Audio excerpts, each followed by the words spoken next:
ilang araw na lang.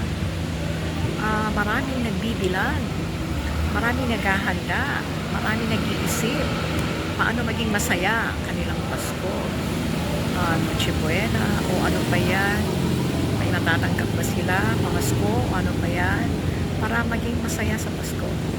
Pero karamihan ngayon ng mga Pilipino ay may inaabangan ngayong Pasko na inaabangan din po natin. Ano po ba yon? Na pwede natin sabihin, pamasko ninyo sa mga Pilipino ay isa lang po, naghihintay matagal na buwan na bang binibilang na meron ng mailagay sa kulungan ang mga sangkot sa flood control, scam, ghost projects na mga malalaking isda.